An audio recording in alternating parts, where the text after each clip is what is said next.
Untuk merawat murai batu tidaklah mudah ya teman-teman. Makanya di sini ada tema yakni rawatan seperti ini ya, kebiasaan seperti ini akan merusak murai batu.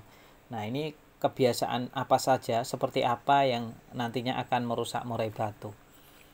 Ini kita membahas untuk murai batu kontes ya teman-teman. Murai batu lomba, murai batu kontes. Karena untuk rawatan murai batu rumahan dengan murai batu kontes itu berbeda. Nanti saya cuplik sedikit tentang murai batu rumahan dan murai batu kontes kita fokuskan ya, rawatan seperti apa yang nantinya akan merusak murai batu. Tapi nanti ada beberapa hal. Nah, ada salah satu hal yang ingin saya detailkan. Di hal-hal lain yang merusak murai batu tentu hanya kita kupas saja ya, hanya sekilasnya saja. Yakni murai batu jika di track. Nah, ya, murai batu yang kebiasaan ngetrek itu akan merusak murai batu kita. Ini untuk murai batu yang memang untuk lomba ya, untuk lomba. Beda kan rumahan dengan lomba. Sekali lagi ini orientasinya untuk lomba, jangan mengetrek burung murai batu yang memang untuk lomba, apapun alasannya ya.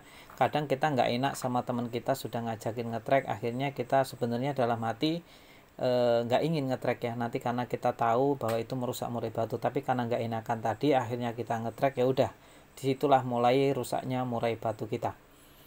Kecuali teman-teman bisa memastikan bahwa nggak apa-apa lah ngetrek sesekali ini, sebulan sekali juga belum tentu, yang penting waktu dibatasin, tidak boleh lebih dari 10 menit. Kalau teman-teman bisa menjamin silahkan, tapi kalau tidak bisa menjamin kurang dari 10 menit mending jangan. Karena untuk ngetrek murai batu itu asik teman-teman ya, bisa lupa waktu. Kadang kita bisa ngobrol sampai berjam-jam itu nggak kerasa kalau kita ketemu sama sehobi lagi ngetrek burungnya, terus apalagi kita ngopi, wah enak banget itu ya, enak banget, waktu pun terasa cepat. Tapi itu sebenarnya merusak murai batu kita. Banyak banget alasannya kenapa kita tidak boleh ngetrek. Nah, ini kita sekilas saja, nanti karena ini fokus ke hal-hal yang lainnya masih banyak sekali. Nanti kita ngejar durasi juga soalnya. Nah, lantas murai batu ini dalam penempatan ya, diablak ngelihat dengan murai batu lain ya. Nah, ini tidak bagus. Nah, untuk murai batu lomba tidak bagus. Itu bisa berdampak buruk untuk burung murai batu ya. Nah, alasannya mungkin di konten selanjutnya.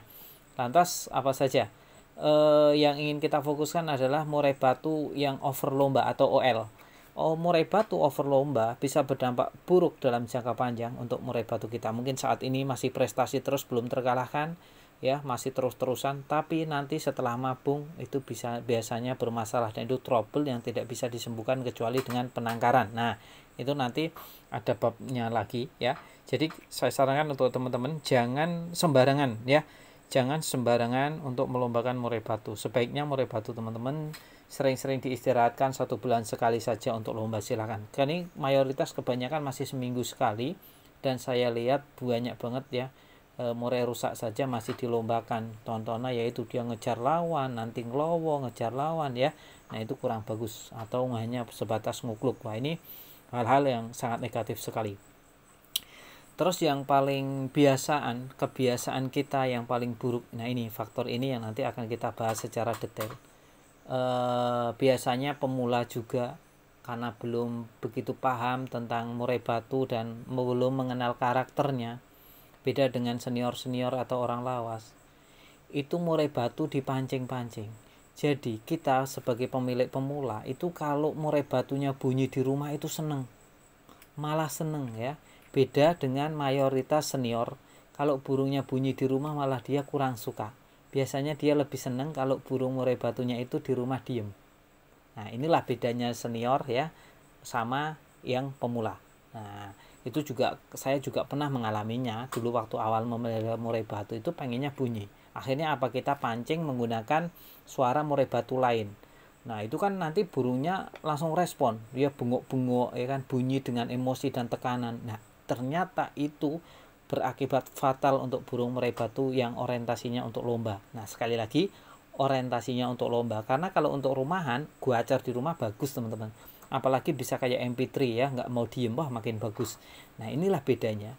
Kalau murai batu lomba nggak boleh di rumah, kalau bisa itu malah tunggal ya, manunggal, nggak ada burung murai batu lain, itu jauh lebih bagus. Nanti di lapangan dia kerjanya akan jauh lebih maksimal ya. Jadi kalau saya ditanya burung murai batu di rumah itu banyak sama solo sendirian itu bagusan mana? Saya jawab akan kerjanya maksimal jika murai batu itu di rumah hanya 1 ekor. Tapi kebanyakan para hobi kan pengennya nambah burung terus, apalagi burungnya satu bagus prestasi, pengennya nambah lagi. Ya kalau enggak durasi lombanya biar enggak ganggu yang pertama, tentu kita juga pengen punya banyak burung. Itu sudah pasti dan itu sudah naluri. Jadi kalau untuk satu rumah satu burung itu kecil sekali ya untuk penghobi, sangat kecil sekali. Biasanya satu rumah ya 3 burung. Nah itu kan nanti untuk lomba bisa gantian ya, meskipun dilihat dari kinerjanya tentu akan jauh lebih bagus yang satu burung murai batu satu rumah satu. Jadi dari pola rawatan lebih maksimal, dari burung murai batunya juga akan lebih maksimal, untuk tingkat faktor dan istirahatnya juga akan maksimal. Burung murai batu di rumah seharusnya itu jangan dipancing-pancing, apalagi menggunakan suara murai batu lain ya, MP3, dengan ditunjukkan terus burung murai batu kita respon terus ngeluarin materi dengan tekanan dan emosi. Wah ini sangat berisiko sekali untuk murai batunya. Banyak faktor kenapa murai batu kita tidak boleh dipancing-pancing seperti itu. Salah satunya ada tenaga faktor ya, yang nanti akan kehilangan atau nurun. Seperti seharusnya murai batu tadi memiliki tekanan yang kuat karena sudah dikempesin di rumah dengan cara tadi dipancing-pancing, maka tekanan yang tadinya 100% mungkin sudah berkurang 60%, tinggal 40%. Nah, kita membawa ke tempat lomba dengan tekanan 40%, musuhnya 100%, ya kita tidak akan pernah menang. Nah, itu ibaratnya tuh seperti itu. Jadi, teman-teman, murai batunya mulai sekarang kalau memang pengen faktornya tinggi untuk lomba, stop, jangan dipancing-pancing ya, jangan dipancing-pancing.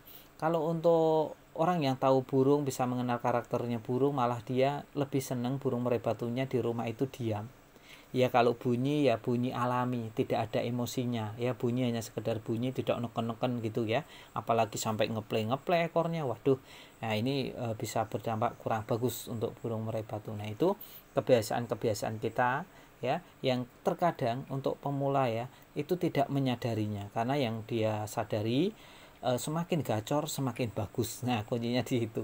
Padahal kalau untuk murai batu lomba atau murai batu kontes di rumah itu sebisa mungkin yang menjadi juara itu sudah ditentukan biasanya dari rawatan. Dalam artian di rumah bisa ngempet dengan settingan tinggi, di lapangan diharapkan langsung bongkar materi kan gitu. Kalau di rumah udah keluar di lapangan ya ngempos. Nah logikanya seperti itu ya teman-teman ya. Jadi untuk murai batu lapangan diistirahatkan 1 bulan, nanti ada pemasteran juga. Terus di rumah jangan sampai keluar dengan emosi. Itu saran saya ya, mau diambil silakan ya. Kita masuk ke penutup.